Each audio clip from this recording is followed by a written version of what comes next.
صل على سيدنا ومولانا محمد صلى الله على محمد صلى الله عليه وسلم صلى الله على محمد صلى الله عليه وسلم يا نبي سلام عليك يا رسول سلام عليك يا حبيب سلام عليك صلوات الله عليك صلى الله على محمد صلى الله عليه وسلم صلى الله على محمد صلى الله عليه وسلم أشرق البدر علينا فاختفت منه البدور مثل حسنك ما رأينا قط يا وجه السرور. Wassalatu wassalamu ala rasulillah wa ala alihi wa sahbihi wa man walah. Rabbi shrah li sadri wa yassir li amri wahlul 'uqdatam min lisani yafqahu qawli. Subhanaka la ilma lana illa ma 'allamtana innaka antal alimul hakim. La haula wala quwata illa billahil aliyil azim. Yang berusaha lagi dihormati Puan Pengerusi Majlis, yang berbahagia Lieutenant General Datuk Seri Haji Muhammad Nur Azlan bin Arish TUDM, Timbalan Panglima Tentera Udara, yang berbahagia Datuk-Datuk yang dihormati pegawai-pegawai kanan, yang diraikan tuan-tuan dan puan-puan yang dikasihi sekalian. Alhamdulillah, syukur kepada Allah Subhanahu Wa Taala. Kerana pada pagi ini kita khususkan masa perhatian dan fokus kita di dalam satu majlis untuk membuktikan kecintaan kita kepada Allah melalui cinta kita kepada Rasulullah sallallahu alaihi wasallam. Sesungguhnya cinta Allah itu adalah tujuan, manakala cinta Rasulullah sallallahu alaihi wasallam adalah jalan. Tidak akan sampai pada tujuan, iaitu cinta Allah, sekiranya kita tidak melalui jalan yang ditunjukkan oleh Rasulullah sallallahu alaihi wasallam. Kalimah syahadah kita sesungguhnya diungkapkan dengan asyhadu an la ilaha illallah wa asyhadu anna Muhammadur Rasulullah. Bahagian pertama daripada syahadah ini, asyhadu an la ilaha illallah, ialah tujuan, ghayah, iaitu kita mengakui sungguhnya Allah itu adalah Tuhan kita, ilah kita. Yang kedua, Muhammadur Rasulullah, itu kita menegaskan bahawa itu adalah kaedah kita untuk sampai kepada Allah Subhanahu Wa Taala. Jadi boleh dikatakan kalimah syahadah ialah ungkapan pertama dan utama untuk kita menyatakan cinta kita kepada Allah dengan melalui jalan yang ditunjukkan oleh Rasulullah sallallahu alaihi wasallam. Orang kata love is a verb. Cinta adalah tindakan.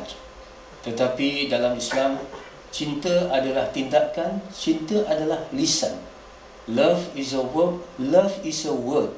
Ya, sebab itu kalau kita benar-benar cinta kepada Rasulullah sallallahu alaihi wasallam, lisan kita mesti basah dengan selawat. Ya, bila kita cinta, kita banyak mengingati. Bila hati mengingat, mulut tersebut. Itulah yang dikatakan selawat kepada baginda Rasulullah sallallahu alaihi wasallam. Dan juga love is a verb. Cinta adalah tindakan. Cinta bukan hanya kata-kata. Sebab itu kalau benar kita mencintai Allah, kalau benar kita berselawat kepada baginda Nabi Muhammad sallallahu alaihi wasallam, maka kita menegakkan sunnah Rasulullah dalam kehidupan kita daripada sekecil-kecilnya dan seluruh way of life kita. Subhanallah, cinta adalah satu subjek yang sangat unik. Boleh cinta ini kembara, tidak melalui perantara space and time. tidak memerlukan ruang dan masa. Subhanallah, Rasulullah sallallahu alaihi wasallam telah meninggalkan kita lama, 1400 tahun lebih. Tetapi kita masih menyatakan cinta kepada Rasulullah sallallahu alaihi wasallam. Aneh, ya, kalau kita lihat tidak ada orang di dalam ruang ini yang pernah bertemu dengan Rasulullah. Tidak ada orang di ruang ini yang pernah mendengar suara Rasulullah sallallahu alaihi wasallam. Tetapi cinta tidak perlukan ruang. Cinta tidak perlukan masa. Kita boleh mencintai Rasulullah SAW walaupun kita tidak melihatnya, walaupun kita tidak mendengar suaranya. Subhanallah, pada pagi ini kita diamanahkan untuk sama-sama berbincang. Saya bukan nak mengajar, saya lebih nak mengajak saja, bagaimana Rasulullah SAW yang jauh di mata tapi dekat di hati. Selalunya kalau kita kata engkau walaupun jauh beribu batu, tapi di dalam hatiku adalah engkau hanya berada di hatiku. Itu kalimah cinta lah, betul ya?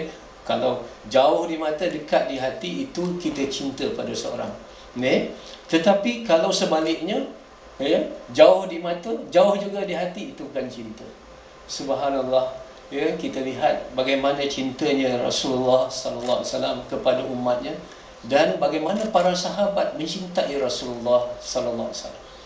Pernah satu ketika Abu Dzar Al-Ghifari radhiyallahu anhu, seorang sahabat Rasulullah, Abu Dzar. Orang bertanya kepada Abu Dzar, apakah saat yang paling manis dalam hidup? Orang tanya kepada dia. Kalau soalan yang sama saya ajukan pada tuan-tuan dan puan-puan, datuk-datuk dan datuk seri, agaknya apa? Mungkin tarikh perkahwinan kita pertama, kita dapat anak dan sebagainya. Itulah mungkin yang paling manis dalam hidup kita. Sebaliknya, Abu Dzar berkata, saat yang paling manis dalam hidupku ada 3. Pertama, ketika aku lapar. Yang kedua, ketika aku sakit.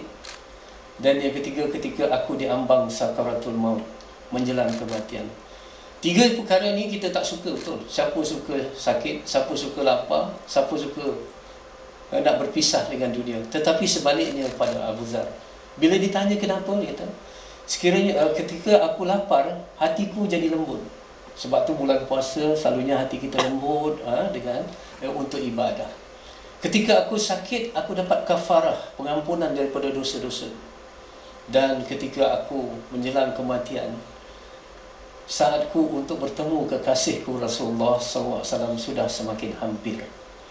Bagi mereka yang bercinta, mati bukanlah perpisahan. Mati adalah syarat menemui cinta. Mari kita lihat dalam perang, kerana kita berdepan dengan ancaman-ancaman, dan kita sebagai peacetime soldiering ni kena bersiap sedia setiap masa. Tidak boleh tersilap pun, walaupun bukan selalu kita nak berperang, tapi sekali berlaku kita mesti siap siaga. Elok kita tengok dalam perang Uhud, tentera Islam kalah. Rasulullah sallallahu alaihi wasallam terperosok ke dalam lubang, patah giginya, berdarah pipinya, wajahnya yang mulia diselaputi dengan pasir-pasir. Waktu itu, untuk melemahkan semangat tentera Islam, musuh berteriak, Muhammad sudah mati, Muhammad sudah terkorban. Kalau kita dengar ketua kita terkorban, dengan harapan jatuh moral, jatuh semangat tentera Islam. Tetapi sebaliknya berlaku kepada orang cinta. Kalau Nabi Muhammad sallallahu alaihi wasallam telah pergi, apa gunanya kami hidup? Kami akan pergi mengikut. Itulah yang ada pada diri para sahabat Rasulullah sallallahu alaihi wasallam. Ketika menjelang kematiannya, subhanallah, Sayyidina Bilal tersenyum. Isterinya kata, kenapa engkau tersenyum di saat-saat yang menyedihkan ini? Sama jawapannya, kerana detikku untuk bertemu dengan Rasulullah sallallahu alaihi wasallam sudah semakin hampir. Pagi ini izinkan kita bercakap tentang love, piar, tentang cinta. Subhanallah, orang mengatakan bahawa cinta ini adalah subjek orang muda. Tidak. Cinta adalah subjek yang malar segar. Maksudnya evergreen, everlasting, berterusan. Jika cinta tidak penting, masakan disebut dalam Al-Quran lebih daripada 80 kali. kalimah cinta disebut di dalam Al-Quran lebih daripada 80 kali. Cukup kalau sekali saja Allah letakkan kalimah cinta di dalam Al-Quran, itu penting. Kerana Allah Subhanahu Wa Taala tidak meletakkan sesuatu yang berbentuk pinggiran dan picisan dalam kitab yang begitu mulia. Sekali pun penting. Apatah lagi kalau diulang sampai 80 kali. Kerana apa? Cinta itu di hati. Hati adalah raja dalam kerajaan diri kita. Kalau hati baik, seluruh panca indera kita baik. Sebab itu berhati-hati bila kita meletakkan cinta kita di hati. Kerana cinta kita itulah akan mengawal seluruh panca indera kita, percakapan kita, perbuatan kita dan sebagainya. Subhanallah. Sebab itu dikatakan dalam surah Al-Baqarah, Allah Subhanahu Wa Taala tegaskan, Al-Baqarah 165, wallazina amanu asyaddu hubban lillah, dan orang-orang beriman itu sangat cintanya kepada Allah Subhanahu Wa Taala. Dan cinta itu selalu kita dengar, cinta itu buta. Love is blind. Cinta itu buta. Kenapa dikatakan cinta itu buta? Kerana orang yang mencintai seseorang atau sesuatu, dia buta pada kesusahan, penderitaan dan segala-gala yang menghalang daripada dia mendapat cinta. Sebab itu, subhanallah, kerana cinta ada orang sanggup membunuh diri. Banyak kita dengar cerita-cerita yang kematian yang tragis, Romeo and Juliet semua dah mati, betul kerana berkorban untuk cinta. Tetapi para sahabat sanggup mati kerana cinta. Jadi kita tengok cinta kita, kalau cinta kita baik, kita insya-Allah mati kerana cinta yang baik. Tapi kalau cinta kita suci, maka kita mati syahid. Jadi ini yang penting, suatu yang kita letakkan di hati kita. Mengapa cinta Allah ni penting? Sebelum kita sebut cinta Rasulullah sallallahu alaihi wasallam. Kerana kalau seorang tu dah ada cinta Allah di dalam hatinya, ada kekurangan-kekurangan yang lain dalam hidupnya. Subhanallah, dalam hidup ni kita tidak akan dapat semua, dan kita tidak ada hilang semua. Sebab kita hanya hamba. Subhanallah. Kalau kita kekurangan harta, kalau kita kekurangan kedudukan, kuasa, ataupun kita rupa pun tak cantik, di sudut rupa kurang, di sudut harta kurang, di sudut kuasa pun tidak tinggi, tetapi ada cinta Allah, maka dia akan menjanjikan kebahagiaan, ketenangan dan kejayaan dalam hidup kita. Lompang yang kosong oleh harta, kuasa dan rupa boleh ditampung oleh cinta Allah. Tetapi sekiranya kita ada segala-galanya, ada kuasa, ada rupa, ada segala-galanya, tapi tak ada cinta Allah, maka lompang yang kosong itu tidak akan dapat diisi dengan lain-lain. Sebab itu, bila menyebut tentang orang-orang yang cinta ini, saya teringat firman Allah Subhanahu Wa Taala. Apabila bincangkan tentang wali-wali Allah, itu orang-orang yang dekat dengan Allah, ditegaskan, ala inna awliya Allah la khawfun alaihim walahum yahzanun. Ketahuilah, sesungguhnya wali-wali Allah itu orang yang dekat dengan Allah, orang yang cinta Allah. Dalam hatinya la khawfun, tidak ada rasa takut, walahum yahzanun, tidak ada rasa duka cita. Sungguh saudara-saudari, tuan-tuan, datuk-datuk, Datuk Seri yang dikasihi sekalian, apabila ada cinta dalam hati, iaitu cinta Allah, terusir dua rasa, iaitu rasa takut dan rasa takut dan juga rasa sedih. Yang ini yang menghilangkan kebahagiaan dalam hidup kita. Contoh, rasa takut. Rasa takut ni untuk perkara-perkara yang akan datang, future. Macam mana ketika saya tua nanti? Apakah anak-anak akan lihat saya? Apakah cukup simpanan untuk saya biayai kehidupan saya seterusnya? Apakah saya akan dipinggirkan? Belum pun berlaku, sudah dibimbangkan. Ini yang dikatakan takut. Orang yang takut atas masa depannya, insya-Allah dia akan disengat dua kali. Satu ketika dia menghadapinya, satu ketika dia membimbangkannya. Dua kali, tak berbaloi. Belum kena dia dah rasa, bila kena betul-betul, kena sekali lagi. Subhanallah. Tetapi bagi orang yang ada cinta Allah di dalam hatinya, bagi masa depan dia kata insya-Allah. Betul? Kita kata insya-Allah dengan izin Allah. Ana inna zanni abdi bi. Aku, kata Allah, mengikut sangka hamba-Ku. Kalau hamba-Ku menyangka yang baik-baik tentang masa depan, insya-Allah dia akan diberikan kebaikan. Walaupun ujian ada, tetapi dia akan diberi ketabahan. God is bigger than your problems. Ya, kita sentiasa menyatakan, ya Allah, kita selalu mengadu, Engkau maha besar. Engkau lebih besar daripada masalahku. Selalu katakan begitu. Jangan kata, ya Allah, aku ada masalah yang besar. Jangan begitu. Tapi ya Allah, Engkau lebih besar daripada masalahku.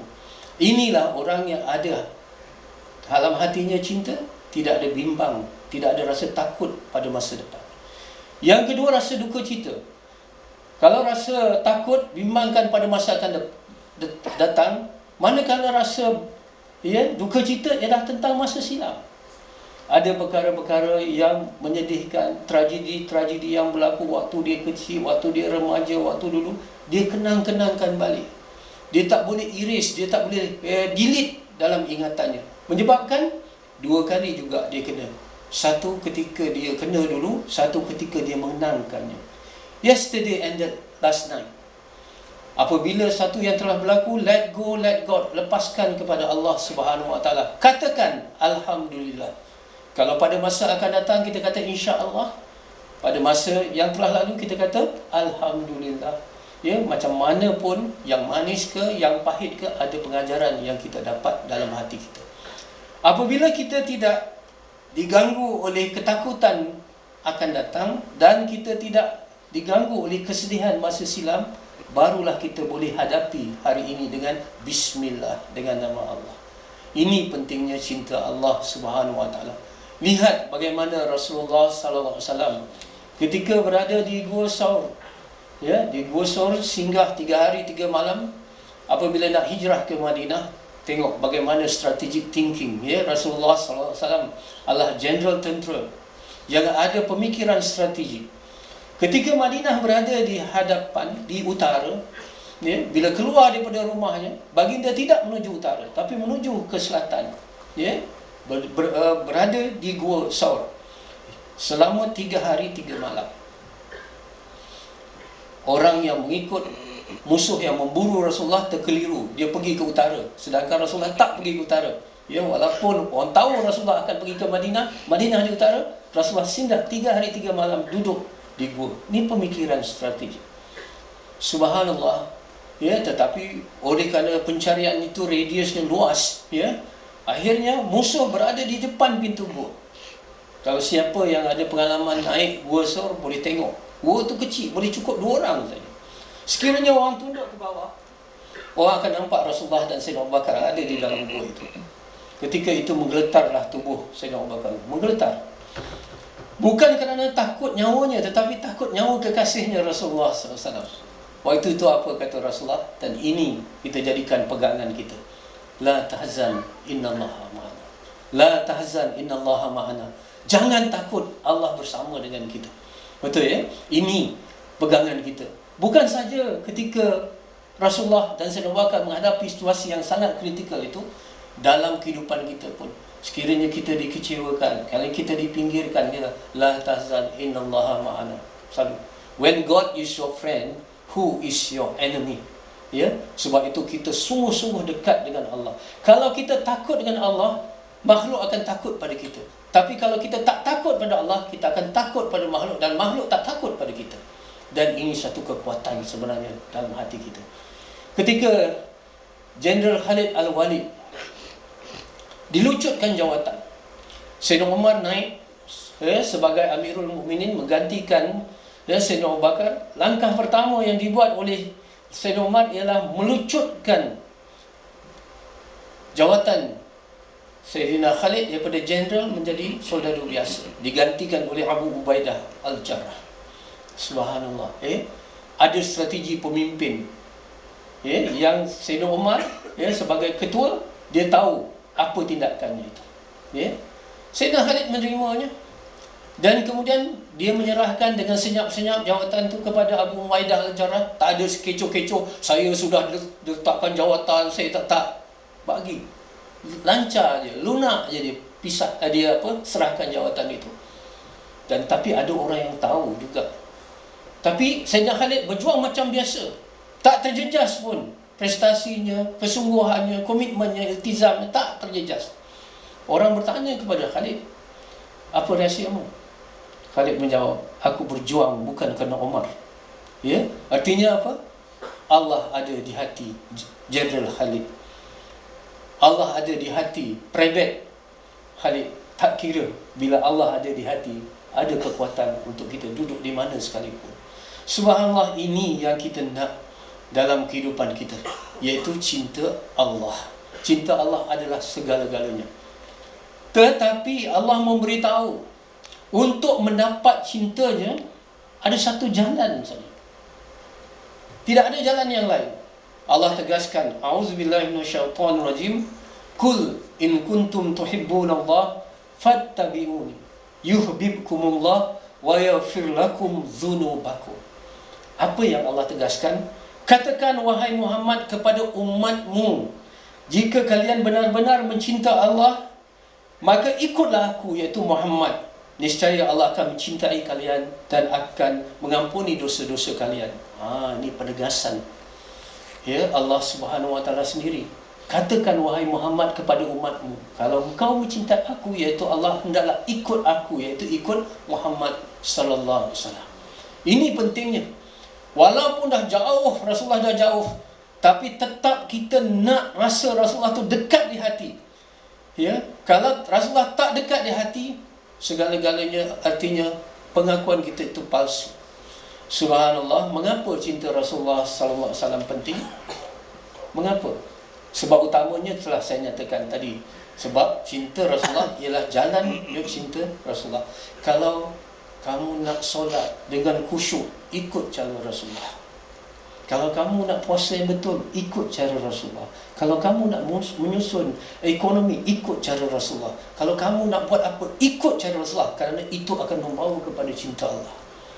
Tidak ada seorang di dunia ini, subhanallah, yang diikuti jejaknya daripada macam mana dia masuk tandas, keluar tandas dan melakukan perkara-perkara yang kecil, mengikat kasut, memakai baju, sampai dia mengatur masyarakat, mengatur keluarga, mengatur negara, mengatur dunia, kecuali Rasulullah sallallahu alaihi wasallam. Betul tak? Ada. Kita kata yang sekarang ni, kalau kita nak masuk tandas ikut Rasulullah macam mana? Masuk kaki kiri. Ada doanya. Nak makan, ada doanya. Sebab Rasulullah SAW itu complete, holistik. Semuanya menjadi contoh. Katanya jadi hadis, perbuatannya jadi sunnah, diamnya pun diikuti. Subhanallah, tidak ada manusia yang begitu. Ya, subhanallah. Sebab itu, ya, itulah jalan kita untuk mendapat cinta Allah. Yang kedua, kenapa? Ini penting. Kita selesaikan the big why. Kalau orang tahu tujuan, insya-Allah dia akan nampak jalan. Betul? Ya, tapi kalau dia tidak menyelesaikan why yang pertama ini, kenapa, walaupun dah bagaimana di depan, dia tak lalu juga. Ya, kena betul-betul mantapkan kenapa kita perlu mencintai Rasulullah sallallahu alaihi wasallam. Satu ketika Rasulullah berada di majlis yang seumpama ini, seorang Arab Badui datang, terus tanya satu soalan. Terjahnya, mata sa'ah, bila berlaku kiamat? Tanya begitu. Ya, Rasulullah diam. Rasulullah terus tak terganggu. Rasulullah sampaikan beliau. Tanya soalan kedua, ketiga, soalan yang sama. Dah habis, dah tenang, Rasulullah baru jawab soalan. Di sini kelihatan bagaimana wisdom ataupun fatanahnya Rasulullah sallallahu alaihi wasallam. Rasulullah menjawab soalan dengan soalan. Mata sa'ah, bila berlaku kiamat? Arab Badui dia tanya. Rasulullah tanya dia balik, apa yang kau persiapkan untuk menghadapinya? Boleh faham? Action. Apa yang kau buat untuk menghadapinya? Hari ini kalau kita lihat dalam media sosial, macam-macam. Orang kata kiamat dah dekat, betul. Sungai Euphrates di Iraq sudah kering, cecair di perut bumi sudah melebur. Kita tengok tembok yang dibina oleh Gog Magog, Ya'juj dan Ma'juj sudah runtuh, Dajjal sudah lahir, Imam Mahdi dah nampak, semua dah nampak. Tapi masjid kosong lagi. Orang tak serius dengan Allah. Betul? Kita tak nampak yang dikatakan persiapan kita untuk menghadapi kiamat. Sedangkan kalaupun tak berlaku walaupun kita tak sampai, minta maaf ya, bukan tak berlaku, walaupun kita tidak sampai hari kiamat tu kita ada, tapi kita sentiasa ada kiamat yang kita akan hadapi. Man mata faqad qamat qiyamah, kata Rasulullah. Kalau seorang tu mati, kiamatlah bagi dia. Betul? Kiamat ini sentiasa ada depan. Mengapa kita tak? Betul Mungkin di sinilah cara kita mendidik umat ini belum kena lagi. Kita hanya memberi ancaman tetapi tidak membuat persiapan untuk menghadapi ancaman itu. Tetapi Rasulullah tidak. Apa kau persiapkan untuk menghadapi kiamat itu? Orang Arab Badui ini pun vokal juga.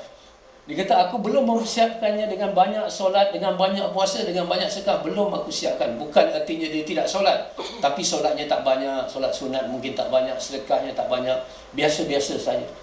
Tetapi kata Arab Badui ini, aku mempersiapkan dengan rasa cinta kepada engkau ya Rasul. Hanya berbekalkan cinta. Dia kata, aku ni siapkan untuk menghadapi kiamat dengan rasa cinta pada engkau ya Rasulullah. Itu saja, berbekalkan cinta. Lantas Rasulullah memberi jawapan, seseorang akan bersama dengan orang yang dicintainya di hari akhirat. Artinya, kalau Arab Badui ini benar cintakan Rasulullah, dia akan bersama dengan Rasulullah di mana? Di dalam syurga. Jadi ini sebagai peringatan kepada kita. Tepuk dada tanya hati, siapa cinta kita di dunia ini? Siapa wira kita? Siapa yang kita selalu sebut? Siapa yang kita selalu teladani? Itu petunjuk kita cinta dia. Dan kita akan bersama dengan dia di hari akhirat kelak. Alhamdulillah, mudah-mudahan pagi-pagi ini menjadi satu kekuatan untuk kita membina cinta ni semula, supaya Rasulullah SAW sentiasa di hati walaupun jauh di mata kita. Subhanallah, mungkin orang merasakan bahawa Rasulullah SAW ni kalau kita ikut, kita akan dapat pahala selawat sekali dapat 10, kemudian kita akan dapat di syurga dan sebagainya. Tetapi Rasulullah SAW ni kalau kita nak berjaya di dunia, bukan ikut cara Rasulullah. Kita ikut cara-cara jutawan-jutawan ataupun negarawan-negarawan yang ada di dunia ni. Tapi Rasulullah untuk akhirat lah, di dunia tak payah. Tidak, bukan. Kalau kita merasakan begitu, orang bukan Islam lebih tajam perhatiannya terhadap Rasulullah berbanding kita orang Islam sendiri. Saya terbaca satu buku yang ditulis oleh Michael J. Hart. Michael J. Hart ni ditulis satu buku 100 manusia yang paling berpengaruh sepanjang sejarah. 100 manusia yang paling berpengaruh sepanjang sejarah. Muhammad sallallahu alaihi wasallam diletakkan nombor 1. Sedangkan dia orang Kristian, orang Barat. Kenapa Jesus Christ ataupun Nabi Isa diletakkan nombor yang terbawah sikit daripada Rasulullah? Ketika orang bertanya kepada Michael Jihad, kenapa dia letakkan begitu? Dia kata berbanding Nabi Isa, kemajuan perjuangan Muhammad, dia kata dia guna Muhammad saja, dapat membina dua bentuk kemajuan dan tamadun. Satu, tamadun rohani, orang jadi baik, akhlak jadi baik, adab jadi tinggi. Tetapi Muhammad juga membawa tamadun fizikal dan material yang tinggi. Maksudnya kemajuan, ketenteraan ada, ekonomi ada, sains ada dan sebagainya. Jadi kepimpinan Rasulullah berbanding Nabi Isa AS, kepimpinan Rasulullah lebih holistik. Artinya dunia pun ada. Orang Barat melihat begitu. Subhanallah, kalau kita lihat dalam buku-buku, katakan ada 5 ciri orang yang berjaya. Ini bukan ditulis orang Islam, pakar-pakar motivasi. Macam John C. Maxwell, Stephen Covey, ni pemikir-pemikir yang meneliti karakter orang yang berjaya. Tengok karakter orang yang berjaya ni, mereka mendapati bahawa karakter orang berjaya ni ada persamaan. Walaupun bangsa lain, walaupun dia duduk di negara lain ataupun di zaman yang lain, tapi karakter dia sama. Boleh faham maksud saya? Macam ada SOP lah. Tetapi ini pada peribadi. Satu, dia kata orang yang berjaya ini banyak senyum berbanding masam. Siapa yang banyak masam muka, selamat gagal. Orang berjaya banyak senyum. Ini karakter dia. Yang kedua, orang berjaya ni jalannya agak cepat. Bukan sampai berlari, tapi jalannya laju. Ya. Yang ketiga, orang yang berjaya ni, ya, subhanallah, intonasi, pitching suara, nada suara dia bercakap sesuai dengan majlis ataupun audience yang dia hadapi. Pitching suara. Yang ketiga, orang yang berjaya ni berani buat eye contact, hubungan mata kepada orang yang sedang dihadapinya. Maksudnya dia ada hubungan mata, kalau bercakap dia ada hubungan mata. Kemudian orang yang berjaya ini, selain daripada intensif, serius dengan ilmu. Ada 5. Pertama, senyum. Yang kedua, jalan agak laju. Yang ketiga, serius dengan ilmu. Yang keempat, eye contact, hubungan mata. Dan yang kelima, yang dikata intonasi yang sesuai. Sekiranya, dan saya yakin kita semua pernah membaca Syama'il Muhammadiyah. Kalau kita nak cinta Rasulullah, mesti ada ilmu tau. Sebab tak kenal maka tak cinta. Kenal. Setengah orang minta maaf saya berdepan dengan banyak organisasi, ramai orang. Bila sebutkan satu muka, tulis apa yang kita tahu tentang Rasulullah. Ibunya Aminah, isterinya ini, anaknya ini. Lepas tu full stop, situ je. Kita cari banyak. Kalau Syama'il Muhammadiyah diceritakan bagaimana tubuh Rasulullah SAW, bagaimana rambutnya, bagaimana matanya, hidungnya, telinganya, pakaiannya, makanan, semua ada. Jalannya dan sebagainya. Subhanallah, kalau kita detailkan, kalau kita perincikan, kelima-lima ni ada pada Rasulullah. Yang pertama, senyum. Seorang sahabat bernama Jarir radhiyallahu anhu, dia kata, semenjak aku memeluk Islam dan aku bertemu dengan Rasulullah, tidak pernahlah aku bertemu dengan Rasulullah melainkan baginda sentiasa tersenyum. Boleh faham maksud saya? Jadi Rasulullah ni kalau jumpa, senyum je. Sentiasa, kata Jarir. Kenapa agak-agaknya Rasulullah banyak tersenyum? Kerana senyum ni ada 2. Pertama, senyum kerana gembira. Yang kedua, senyum untuk gembirakan orang. Boleh faham Kalau kita senyum hanya apabila kita gembira, kita tak banyak tersenyum. Hanya gembira baru tersenyum. Tetapi sekiranya kita tersenyum untuk gembirakan orang, kita jumpa ini sampai ini, semua kita senyum hanya untuk memberi kegembiraan kepada orang lain. Ini yang dikatakan senyum itu sedekah. Maka itu Rasulullah berjaya. Ada karakter berjaya di sudut keduniaan. Yang kedua, jalan Rasulullah SAW. Dalam Syama'il Muhammadiyah, jalan Rasulullah SAW seperti menuruni bukit. Selalu dikata menuruni bukit, artinya momentum itu agak laju. Itu MV itu momentum mass sekali dengan velocity, dia agak laju. Subhanallah. Kenapa orang yang berjalan ni agak laju? Kalau kita pernah ada di Jepun ataupun di Turki, bangsa yang pernah membina empire Turki, kalau kita tengok negara maju sekarang Jepun lah, ataupun negara-negara yang maju, jalan mereka agak laju.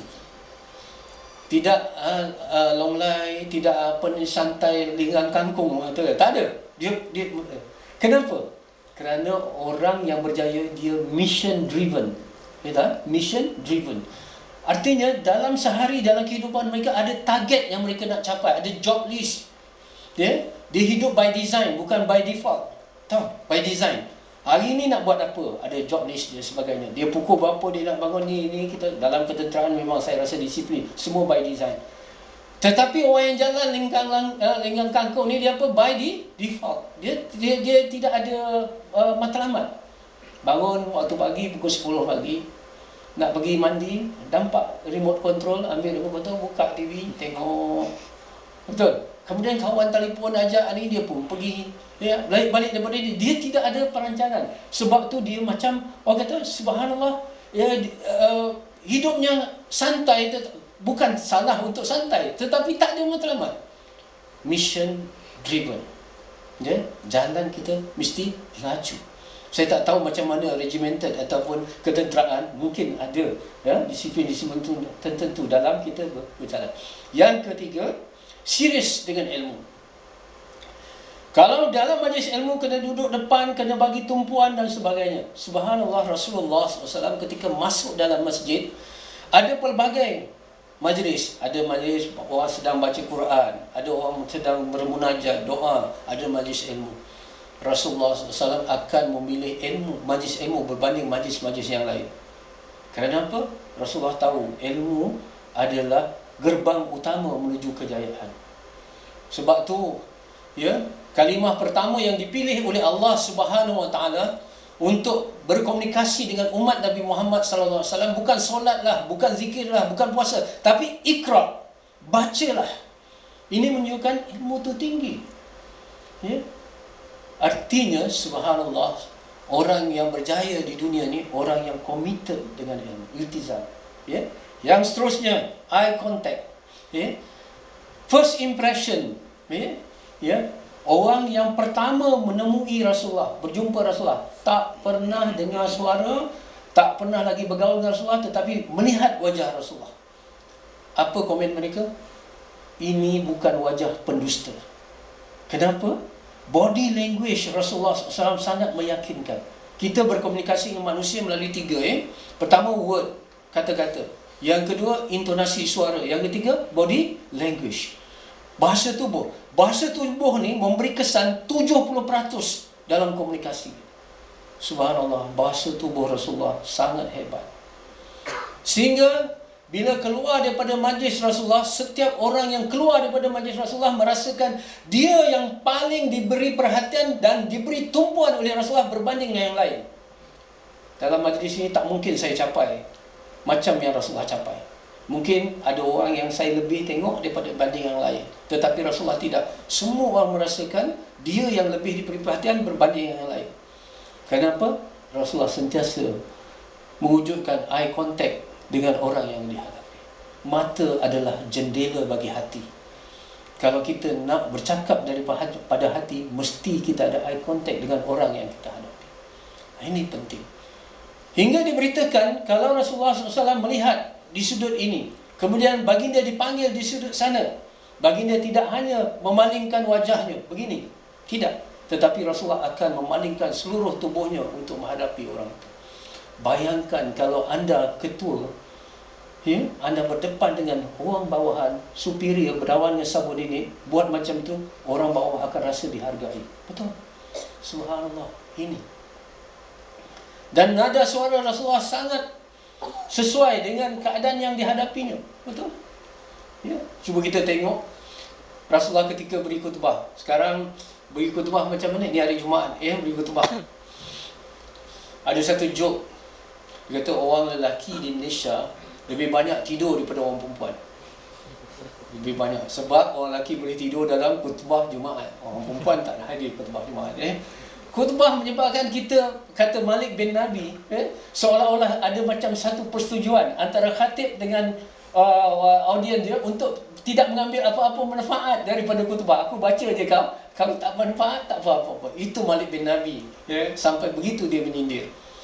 Tapi khutbah Rasulullah orang takkan tidur. Kerana suara Rasulullah SAW ketika memberi khutbah, ingat ini terdekat dengan tentera. Seperti mana ketua tentera, dalam Syama'il Muhammadiyah ditulis begitu. Seperti ketua tentera memberi arahan kepada orang bawahannya. Mungkin dalam kawat lah. Tadi saya dengar, alhamdulillah, takkanlah kata baris begitu. Mesti suara tinggi. Khutbah Rasulullah sampai nampak urat-urat pada dahi Rasulullah dan nampak urat pada leher Rasulullah ketika memberi khutbah. Confirm dah tak tidur. Betul. Rasulullah peka pada audiens dia. Ketika memberi khutbah macam ni, orang terus duduk kat sana, dia kata bangun untuk solat dulu. Subhanallah. Hari ni orang baca khutbah. Tetapi kita lihat bagaimana Rasulullah sallallahu alaihi wasallam. Tetapi lihat pada satu-satu ketika yang mana Rasulullah memberi nasihat-nasihat tentang kematian, tentang perpisahan, ujian dan sebagainya, suara Rasulullah sangat melankoli. Melankoli tahu sangat syahdu. Sangat sedih. Sehingga dikatakan seperti mana ucapan selamat tinggal. Tadi nyaring, tinggi. Dalam satu ketika slow, sebentar. Sesuai dengan subjek dan juga audiens dan juga situasi yang sedang dihadapi. Baik, di sinilah cinta itu penting. Bagaimana subhanallah kita yang di hujung ini tak pernah jumpa Rasulullah, tetapi minta maaf, tetapi kita mesti mencintai Rasulullah. Saya nak bawa cinta yang tidak pernah berjumpa tapi dekat masa dengan Rasulullah. Yang pertama, cinta Uwais Al-Qarni. Tahu Uwais Al-Qarni? Terkenal ya. Orang yang terkenal di langit tapi tak terkenal di dunia. Uwais Al-Qarni sepatutnya sahabat Rasulullah sebab dia hidup zaman sahabat. Tetapi dia bukan sahabat. Uwais Al-Qarni ialah sebaik-baik tabi'in. Walaupun dia boleh jumpa satu hari, dia datang ke Madinah untuk bertemu dengan Rasulullah, tapi Rasulullah tidak ada. Tetapi oleh kerana dia minta izin untuk datang ke rumah Rasulullah saja daripada ibunya, maka dia taat pada ibunya, dia patah balik. Dia tak dapat jumpa Rasulullah walaupun duduk zaman Rasulullah. Dia hanya tabi'in sebab yang dikatakan sahabat itu orang yang bertemu muka dengan Rasulullah dan juga beriman dengan Rasulullah.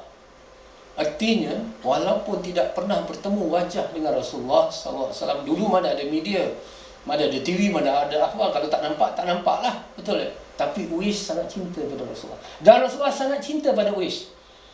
Sehingga Rasulullah berpesan kepada Umar dan juga Sayyidina Abu Bakar, cari lelaki yang begini-begini dan minta dia doakan untuk kamu. Hebatlah tu. Sayyidina Umar ahli syurga, betul, confirm. Sayyidina Abu Bakar ahli syurga. Tapi kalau jumpa Uwais, kata Rasulullah, minta Uwais doakan kamu. Sebab itu Sayyidina Abu Bakar pergi cari, Sayyidina Umar pergi cari Uwais. Yang kedua, Najasyi. Najasyi ialah Raja Ethiopia ataupun Habasyah. Sekarang Ethiopia lah, dulu Habasyah. Rasulullah perintahkan sahabatnya untuk hijrah. Sebelum hijrah ke Madinah, ada para sahabat yang diperintahkan hijrah ke Habasyah, ke Ethiopia. Subhanallah. Najasyi raja Kristian. Tapi apabila dia mendengar Ja'far bin Abi Talib dan sahabat-sahabat yang hijrah tu akhlaknya baik, sebab dulu para sahabat berdakwah bukan hanya dengan lisan tetapi dengan perbuatan. Akhirnya Najasyi jatuh sayang dan yakin kepada Islam, dia memeluk Islam. Dan dia tidak pernah berjumpa Rasulullah. Bila dia wafat, bila dia meninggal dunia, Rasulullah solat gaib jenazah untuk Najasyi. Najasyi jauh, tak bertemu. Dekat tapi tak bertemu mata. Betul. Uwais Al-Qarni tapi dekat tak bertemu mata. Kita dah jauh, macam mana nak bertemu hati kita dengan Rasulullah? Tidak. Kalau kita lihat, ada hadis yang Rasulullah ni dah rindukan kita. Rasulullah SAW kata, sabdanya mafhumnya, beruntunglah orang yang melihatku dan beriman kepadaku. Siapa dia? Sahabat. Melihat Rasulullah dan beriman. Dan beruntunglah orang yang tidak pernah melihatku tetapi beriman kepadaku. Itulah ikhwan akhir zaman. Inilah peluang untuk kita.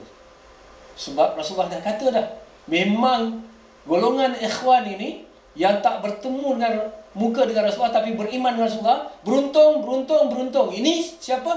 Golongan jauh di mata, dekat di hati. Bagaimana kita nak mencintai Rasulullah sallallahu alaihi wasallam? Dia ada 4 cara. Tapi kita ambil 2 saja. Insya-Allah ada 15 minit lagi. Boleh ke lagi? InsyaAllah. Boleh InsyaAllah. Baik.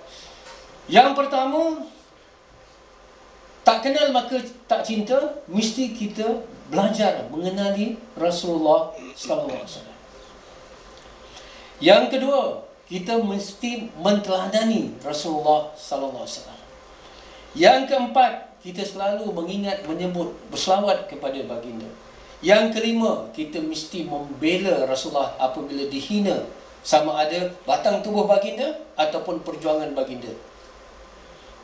Ada 4 cara. Pertama, kita mengenal. Subhanallah. Mengenal ni kena belajarlah sirah dan juga kena kita belajar kitab Syama'il Muhammadiyah. Dia ada yang disusun oleh Tirmizi, ada dan sebagainya, berbagai-bagai kitab. Ada ringkasan Syama'il Muhammadiyah. Elok kita baca supaya kita boleh visual Rasulullah. Rambut Rasulullah itu tidak kerinting, tidak lurus, misal kata. Matanya sangat hitam, bahunya lebar, contoh.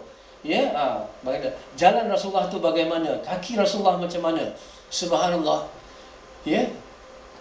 Rasulullah SAW berperang 23 kali dalam seumur hidupnya. Ada riwayat mengatakan Rasulullah berperang 19 kali.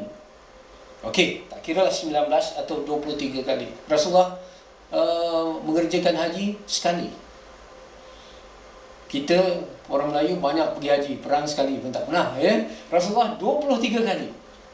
Apa yang saya nak kaitkan, Rasulullah mula berperang, saya nak tanyalah soalan, bukan untuk menguji, bukan tu insult intellectual datuk-datuk tu. Saya hanya interaksi. Agak-agak pada usia berapa tahun Rasulullah mula berperang? Saya bagi hint, perang Badar. Usia berapa? Ya, usia Rasulullah sallallahu alaihi wasallam, Rasulullah, ya, Isra Mi'raj 52 tahun. Kemudian Rasulullah hijrah 53 tahun. 2 tahun selepas tu berlakulah perang yang mana? Perang Badar. Usia Rasulullah 55 tahun.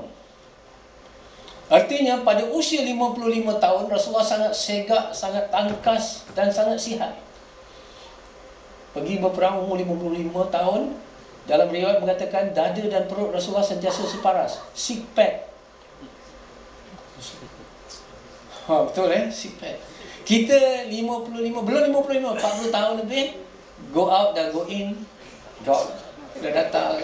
Diabetes dah ada, BP dah tak stabil, dah macam-macam pening, berdiri dah pening, lengok-lengok, semayang duduk, ya. Subhanallah, 55 tahun Rasulullah sangat cerdas. Perang Rasulullah sallallahu alaihi wasallam, ya, kalaulah Rasulullah berperang 23 kali, katalah 23 kali. Rasulullah wafat 63 kali. 63 tahun. Artinya Rasulullah sallallahu alaihi wasallam berperang hitung panjang 2 kali setahun. Banyak berperang. Tapi mungkin kita menganggap Islam ni ajaran peperangan, memang Islam dikembangkan dengan mata pedang. Tidak. Perang dalam Islam bersifat dua. Satu defensif, satu preemptive war. Tahu defensif artinya orang serang, orang nak mengancam, peranglah, kita mempertahankan diri. Betul. Satu lagi preemptive war. Preemptive ni macam mana? Ya, dah tahu dah orang dah bersedia untuk menyerang, siapa dulu? Jadi kita dulu, sebab dia akan menyerang kita. Ini preemptive. Dan juga perang dalam Islam kebanyakannya insya-Allah, ya, adalah untuk menyebarkan Islam. Kita tengok, sebab bila saya berdepan dengan tentera, saya suka, ya, cerita tentang subhanallah apa yang terjadi kepada seorang tentera Islam di Samarkand. Okay? Kalau kita pergi ke Uzbekistan, kita akan dengar riwayat ini. Subhanallah, tak datang nama general tu pada saya. Supaya masa saya cerita ni, kalau datang saya akan sebut namanya. Kalau tidak, Google saja. Subhanallah, tentera Islam ni serang hendak Samarkand, ya, dan Samarkand pun jatuh lah, kena sangat. Orang padri Kristian, ketua padri Kristian di Samarkand tu, dia tahu ajaran Islam. Dia menulis surat kepada Khalifah Islam. Dia tulis surat. Dia kata, ketua tentera ini, jeneral tentera ini telah menyalahi adab peperangan dalam Islam. Pertama, kena bagi tahu. Yang pertama, offer dulu masuk Islam. Kalau tak mau masuk Islam, yang kedua, bayar jizyah. Jizyah, ya, ataupun cukai. Kalau gitu kata-kata tentera Islam ni, bagi kita Islam ni ana cukai. Cukai yang dikenakan oleh kerajaan Islam lebih tinggi daripada cukai, lebih rendah daripada cukai yang ditentukan oleh pemerintah mereka terhadap rakyat mereka sendiri. Boleh faham? Jizyah tu sangat rendah. Yang ketiga, baru berperang. Ya. Tetapi jeneral ini, dia masuk, dia tak offer, tiga-tiga tu dia terus serang. Apa yang dibuat? Khalifah hantar wakil dia jumpa pada Kristian ini, jeneral tentera Islam ni, diadili. Betul ke kamu tidak? Akhirnya terbukti salah jeneral tentera Islam, kerana tak bagi tadi 3 offer tadi, dan diperintahkan immediately keluar daripada Samarkand. Ketika tentera Islam dan jeneral tentera ini keluar daripada Samarkand pada waktu subuh pagi, tersingkap tingkap-tingkap penduduk Samarkand, asyhadu an la ilaha illallah wa asyhadu anna Muhammad Rasulullah, kerana mereka melihat keadilan Islam. Yang ini Berani berperang bukan artinya tidak bersedia untuk berdamai. Sebab itu diungkapkan, dia kata bersedia untuk berperang adalah sebaik-baik cara untuk menjaga keselamatan. Betul. Bersedia untuk berperang ialah sebaik-baik cara untuk mengekalkan perdamaian. Dan ini ada terus. Balik kepada Rasulullah sallallahu alaihi wasallam. Itu yang kita lihat. Peperangan Rasulullah, kita tengok macam mana Rasulullah jadi gembala kambing, apa rahsianya yang tersirat. Kalau kita baca semua sejarah Rasulullah, kita akan jatuh cinta tau. Kenapa Rasulullah SAW membela kambing? Dan seperti kata Rasulullah, seperti mana saudara-saudaraku Musa dan juga Ibrahim, dan juga mengembala kambing. Kenapa Rasulullah SAW mengembala kambing? Apa specialnya kambing? Contoh, ada dalam sejarah. Begitu juga Rasulullah SAW sebagai ahli perniagaan. Kita kena kenal Rasulullah berjaya dalam perniagaannya. Kerana apa? Bukan kerana kejujuran semata-mata, tetapi kerana kepakaran dalam bidang perniagaan. Bagaimana Rasulullah SAW mempromosi barangannya ataupun item yang dia nak jual. Bagaimana Rasulullah mengenal pembeli-pembeli market waktu itu. Ketika Rasulullah berniaga waktu musim panas di Syam dan juga musim sejuk di Yaman. Subhanallah. Kita kena tahu bagaimana Rasulullah study, bagaimana penduduk-penduduk setempat, apa keinginan mereka, bagaimana budaya mereka, bagaimana mereka berfikir. Dan menjadi gembala kambing itu untuk membina ketabahan Rasulullah.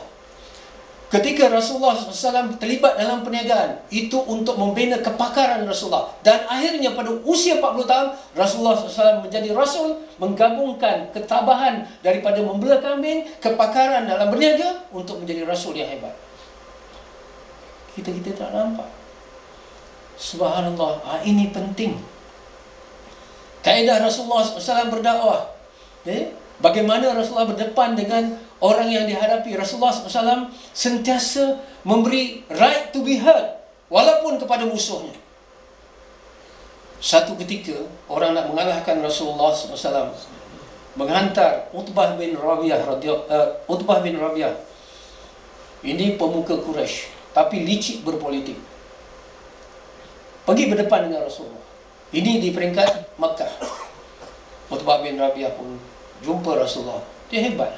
Dia kata, mengapa engkau bersalahan dengan agama nenek moyang kamu? Kenapa kamu begitu? Sekiranya kamu buat ini untuk kuasa, kamu boleh kami lantik sebagai pemimpin. Tawaran politik. Kalau kamu berjuang begini, tarik orang begini, menyalahkan nenek moyang ini kerana harta, kami boleh bagi kamu harta yang banyak. Berhenti.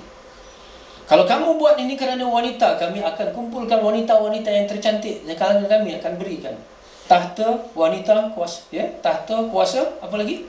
Harta. 3. Dia pun cakap bla bla bla bla bla. Rasulullah diam, dengar. Ini Rasulullah cinta.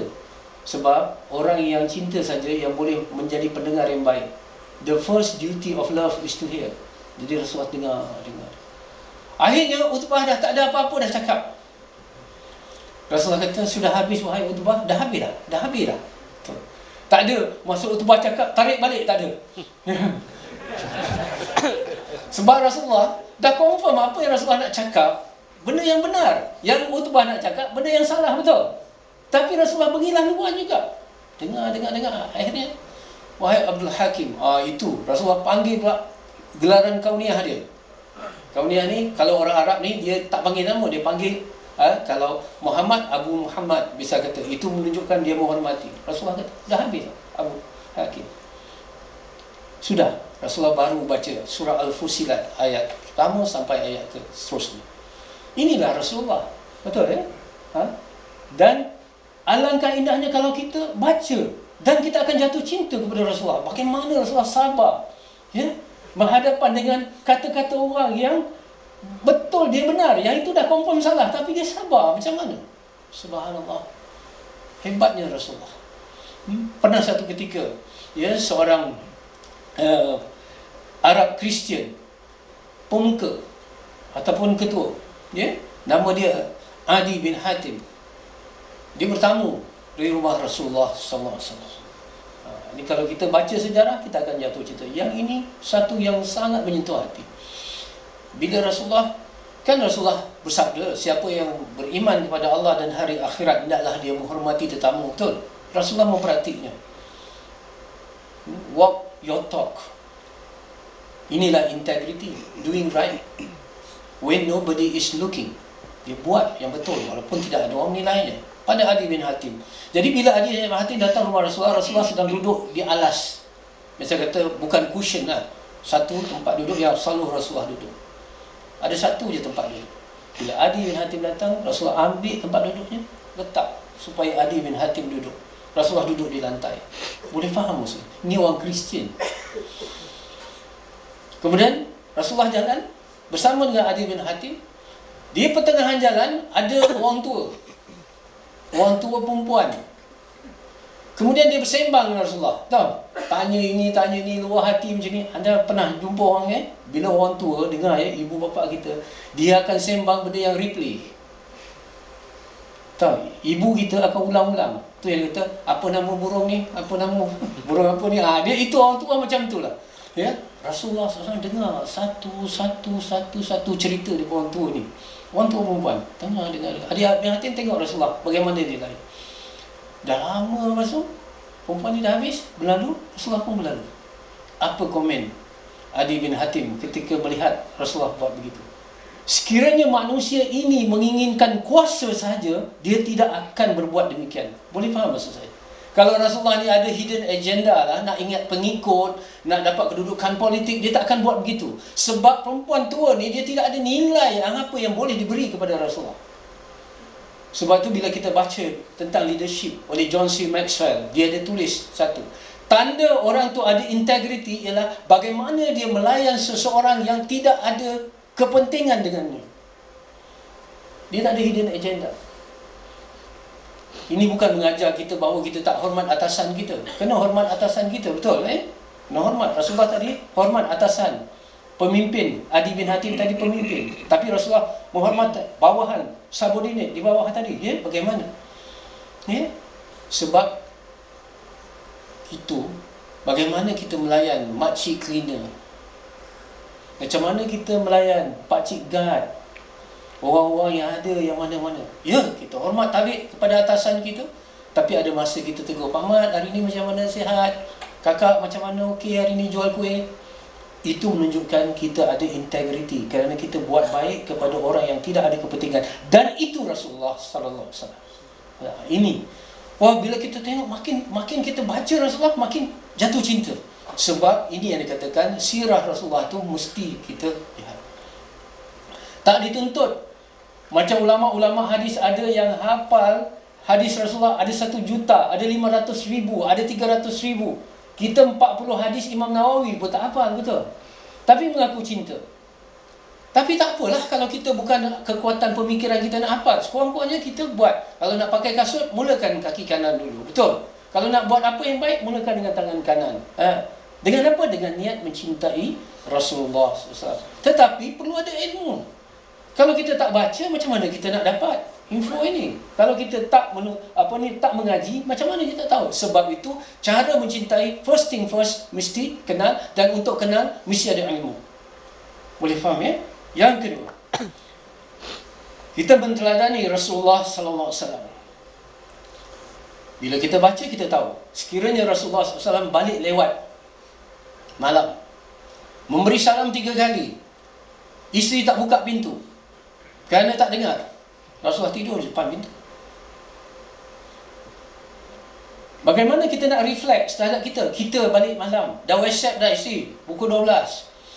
Tapi isteri tertidur, betul?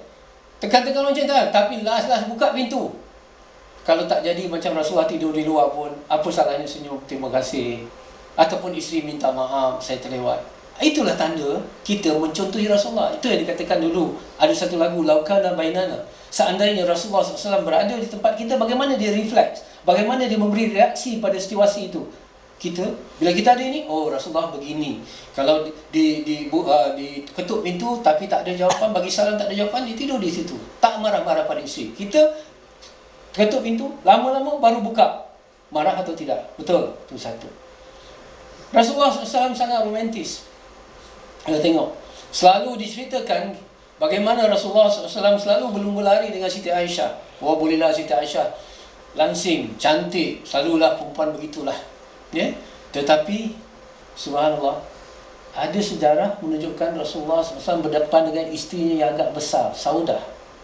Apa yang Rasulullah buat? Setiap kali Saudah nak naik unta ataupun apa kenderaan, Rasulullah akan melipat kakinya untuk dipijak oleh Saudah untuk naik atas. Kalau sekarang ni, buka pintu kereta lah. Para suami ada buka pintu kereta isteri. Orang kata kalau buka pintu kereta, sama ada kereta baru atau isteri baru. Tapi itulah Rasulullah ya. Bayangkan, dia tu belittle. Dia pemimpin terenta, dia holistik. Tak boleh satu-satu kita katakan ikut satu ini, yang sini tak. Yang ini pun boleh Rasulullah ikut, yang ini pun Rasulullah boleh, kita boleh ikut Rasulullah. Majalah Fortune pernah buat kajian di kalangan CEO yang bertaraf world class. Ada 1 minit. Majalah Fortune pernah buat kajian di kalangan CEO yang bertaraf world class, bertaraf dunia. Tapi majalah Fortune dilihat pada sisi lain. Bagaimana kepimpinan CEO ini dalam rumah tangga. Dalam organisasi terbukti berjaya. $1 billion aset, puluhan cawangan seluruh dunia, betul. Hebat. CEO bertaraf world class macam General Electric antaranya ya, Toshiba, Matsushita. Ini semua. Ya. Tetapi macam mana kepimpinan mereka dalam rumah tangga? Dapatannya sangat mengejutkan. Hanya 10% di kalangan CEO yang bertaraf world class tidak mengalami keruntuhan rumah tangga. 90% hancur rumah tangga. Berjaya dalam organisasi, berjaya dalam kepimpinan makro tapi gagal dalam kepimpinan mikro. Tetapi tidak bagi Rasulullah. Rasulullah berjaya dalam keluarga, Rasulullah berjaya dalam masyarakat, dalam negara. Sehingga Rasulullah katakan, ya khairukum li ahlihi wa ana khairukum li ahlihi. Ya, kamu yang terbaik adalah kamu yang terbaik dengan keluarganya, dan aku, kata Rasulullah, bukan untuk membangga tapi untuk dicontohi. Aku terbaik dengan keluargaku. Subhanallah. Ini perlu kita contohi. Mudah-mudahan sedikit yang diungkapkan kata tidak dapat mengungkap lautan keindahan pribadi Rasulullah sallallahu alaihi wasallam. Mungkin ceramah kita pada pagi ini mungkin boleh menjadi satu dorongan pencetus saja untuk kita mula serius untuk mengenali Rasulullah, untuk menteladani Rasulullah hingga Rasulullah itu dekat di hati kita walaupun jauh di mata. Wabihi wallahu alam. Kalau ada kebaikan itu datang daripada Allah, terimalah. Pasti ada kekurangan dan kelemahan, itu daripada diri saya sendiri. Wabihi wallahu alam. Assalamualaikum warahmatullahi taala wabarakatuh.